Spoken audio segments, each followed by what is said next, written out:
Hi, my name is Lavinia. This is Peter. Welcome to Games Made Easy, a channel to learn board games quickly and easily.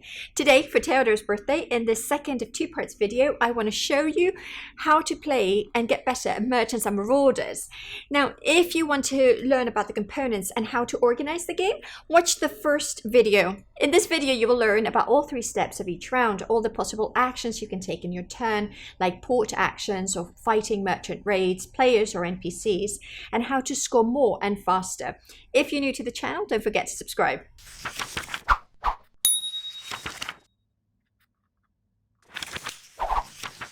Now that everything is set up, we can start the first round. Each round consists of 3 steps.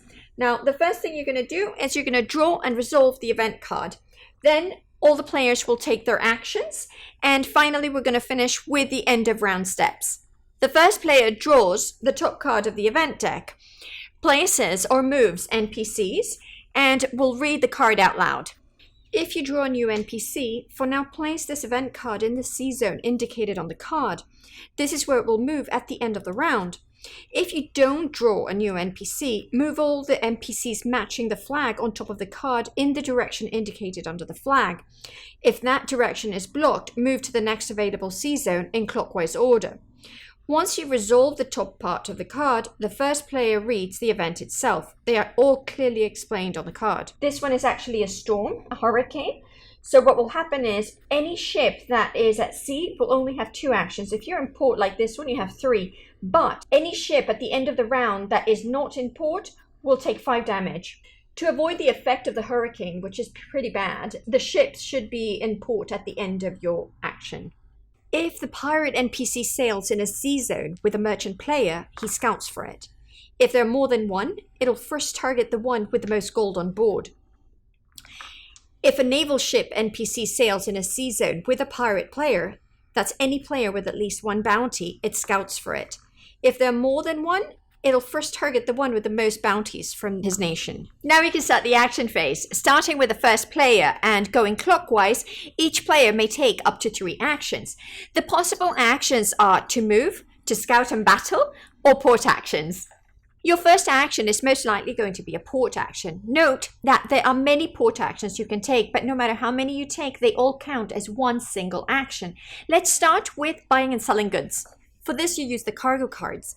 To buy one of the 8 types of goods, draw the top 6 cards of the deck. 7 or 8 if you're in St. Martin or Caracas. Discard and replace all the cards with the good in demand in that port, like this, but make sure to keep them hidden. Goods get cheaper the more there are of them. If there are 3 or more of the same good, each card costs 1 gold. If there are 2 goods, each card costs 2 gold. If there's only 1, then each costs 3 gold. So it costs the same to buy a single good than to buy 3 of the same. Unless you're in Nassau, where they cost 1 gold less. You sell each card for 3 gold in any port, but you sell them 6 gold each in ports where the good is in demand, the one displayed here. If you do so, discard that token and replace it with a random one from the supply. It cannot be the same.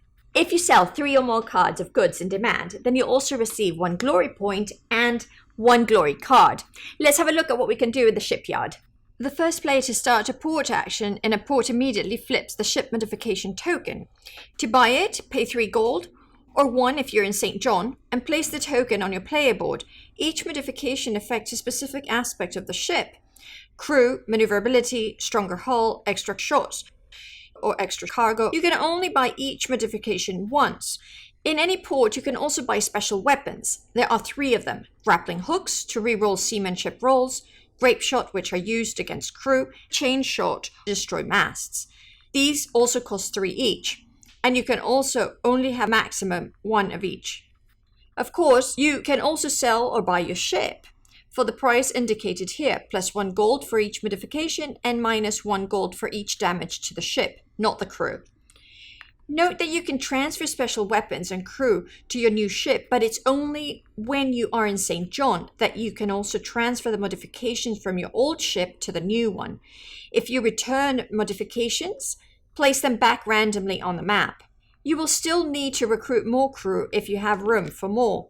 You can recruit new crew for free on a successful leadership roll, otherwise at the cost of 2 gold for each crew.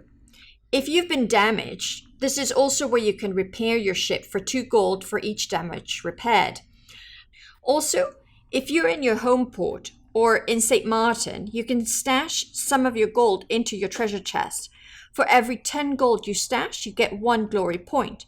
You can stash as much gold as you want, but it can never count for more than 5 glory points that way. Keep these points hidden until you reach 10 glory points. For missions or rumor actions in port, watch the first part of this video where I explain both during setup. Finally, ports are also where you recruit specialists on a successful influence roll or by paying 2 gold. You'll basically flip the card face up. Note that you can have many types of specialists, but you can only have 1 of each type. And that's it pretty much for all the port actions. Note that if you are selling goods, it has to be your first action, although the other actions can be done in any order. Now let's have a look at scouting, moving, and fighting. Your next action is to move. Leaving a port or entering a port, as well as crossing into a new sea zone, each count as 1 action. So you could spend your turn simply leaving a port, crossing into a new sea zone, and entering a new port as your 3rd action.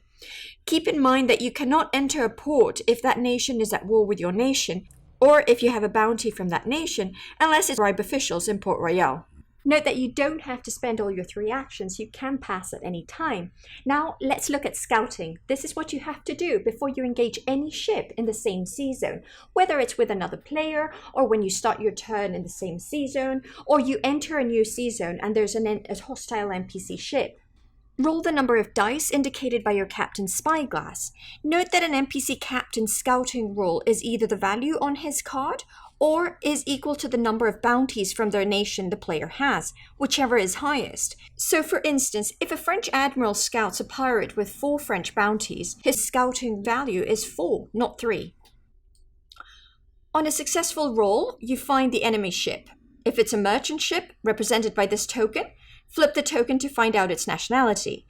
At this point, you can still choose not to fight, but if you do attack, you can choose whether to take a bounty from the nation on the token, or if you prefer, you can change it to the nation of the port in that sea zone. In this case, a French bounty. Congratulations, you are now officially a pirate. To fight merchant ships, draw the top 3 cards of the cargo deck. This time, ignore the goods and only look at the bottom half of each card. It shows a number and an icon. Half of those icons show the location of a damage. Each icon inflicts 1 damage either to the hull, cargo, masts, crew, or cannons, distributed roughly equally. The other half is an escape icon. The gold number represents the amount of gold on board. Roll for seamanship and keep every success. You use these to add a new card, or replace or cancel one of the cards already in play. You can also use your special weapons to transform one of your seamanship dice into a success. Discard 1 special weapon token for each die you want to change.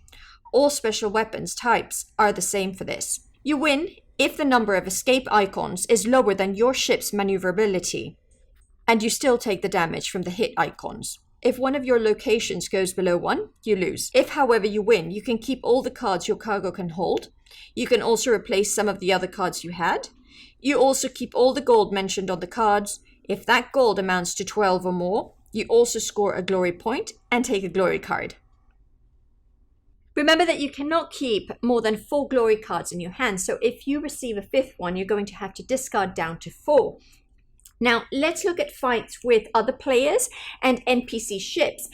The scouting is the same, but the fight itself is very different than with merchant raids. If you start a fight with a non-pirate ship, you're going to receive a bounty as soon as the fight starts, whether it's a merchant, a naval ship, or another player. Now, at the beginning of the round, captains are going to declare their intentions, starting with the aggressors. Captains can shoot, they can board, or they can flee. Now, in the first round, you can only shoot. So let's start with that. If a captain has long guns, he starts by rolling 1 damage die for each of the cannons on his ship. Otherwise, each captain rolls for seamanship. Add 1 die to seamanship if your ship's maneuverability is 2 higher than the other ship. The captain with the most skulls wins. Resolve ties by adding all the other dice. Now, if both captains declare they are shooting, the winner rolls 1 hit die for each cannon on his ship. Captains who tie or lose still get to hit, but only one hit die for each skull rolled, up to the number of cannons on the ship. If there's no skull, both start the round again. To assign a hit, roll the dice and look at your player board. A 1 hits cargo. You might have to discard randomly the excess cargo cards. A 2 hits masts. If destroyed, you only roll 1 die during seamanship and you can only shoot. You cannot board or flee anymore. A 3 hits crew. If you lose your entire crew, you can no longer choose to board and you'd automatically lose crew combat if you get boarded. And a 4 hits cannons. You inflict 1 less hit for each cannon lost. If a location goes below 1, it is destroyed and any excess hit is assigned to the hull. If the hull is destroyed, the ship sinks and the captain dies. The skulls allow the targeted player to choose the location to damage, unless the attacker plays a special weapon.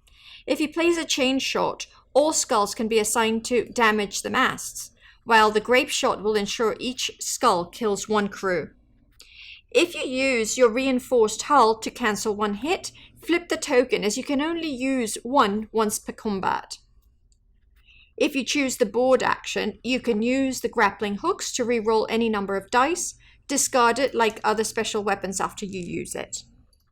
Remember, the excess rolls on destroyed locations have to be assigned to the hull. However, excess rolls on destroyed locations using special weapons cannot be assigned to the hull. Now, let's have a look at the crew combat. This is when a captain decides to board and wins the seamanship contest. This is a good time to use the swivel gun if you have one. Like any other ship modification, flip it over once you've used it. At the beginning of each round of crew combat, both captains roll dice equal to their leadership. Each skull reduces the enemy crew by 1.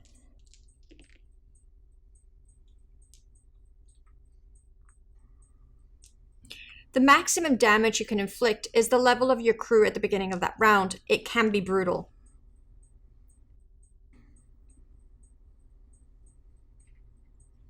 Repeat until one of the crew is reduced to 0. If both are reduced to 0 at the same time, the captain who inflicted the most damage in the last round is the winner. In case players tie with skulls, add up the numbers on the other dice to resolve the winner of the crew combat. You capture all the gold, special weapons, and rumors. You also take the cargo, glory cards, and specialists on board. Discard those you don't want or can't keep.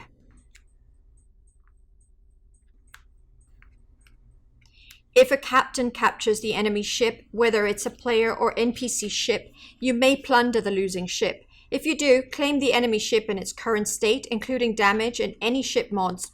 The crew, however, comes from your current ship. If you plunder an NPC naval ship, draw 3 cargo cards and add the gold you collect. Then randomly discard a cargo card per hit the ship took to cargo. You can keep track here. The remaining goods are yours if you want them. If the player was a pirate, they'll get rewards which I'll discuss shortly. Now, sometimes the best decision is to flee.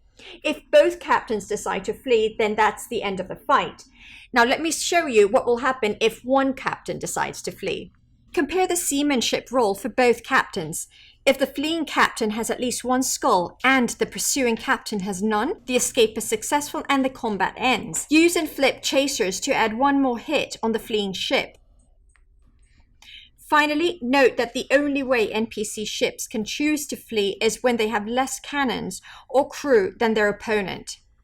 If the pursuing captain rolls at least 1 skull, he keeps chasing the escaping captain and combat continues, round after round, until either one or both ships are sunk, the crew is eliminated, or one of the ships successfully flees. Now, let's look at some of the rewards and spoils of war. If you're not a pirate, you can collect money from the NPC pirate you've just destroyed. Collect 5 gold for the sloop and 10 gold for defeating the frigate. Select one nation to collect 5 gold per bounty from that nation. You cannot be at war with that nation and cannot have bounties from them either. In this case, you could ask for 25 gold from the French. Once you defeat an NPC naval ship, you're going to receive a glory point and a glory card as usual, but you will also receive 1 more bounty. So that's 1 bounty for starting the fight and 1 bounty for defeating a naval ship. Once you have a bounty, you're a pirate and will no longer be attacked by other pirates. However, naval ships in the same sea zone will hunt you. They prioritize those with bounties from their nation first, then those with other nations' bounties, and finally those they are at war with.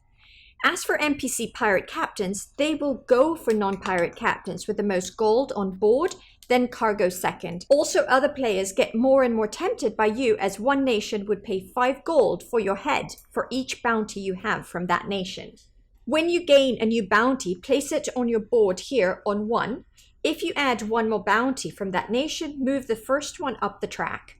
The 2 clemency event cards, as well as the 3 pardon glory cards, 1 mission and 1 rumor cards will give you pardons. That's really not many, so make the most of them. Finally, let's talk about what happens when you die or when you retire a captain. You may want to retire a captain if your ship has too many holes in it or you have too many bounties. Either way, it will take 1 entire turn to get a new captain. Make sure you discard all your bounties, glory cards, rumors, admissions, cargo cards, and gold, your special weapons, your ship, and its modifications. You get to keep the gold you stashed in your treasure chest. Of course, you also keep your glory points. Draw a new captain from the top of the deck. Redraw if there's a pirate in that sea zone. Select a new sloop or flute and place your cubes accordingly. Take 10 gold from your treasure chest and place it on your player board. If you don't have enough, take the balance from the supply. Take a new glory card and you're ready for new adventures. At the end of the round is when you resolve the event card, either the storm or the NPC events. In case a player is caught out of port during a storm, roll for seamanship and deduct every success from the storm damage.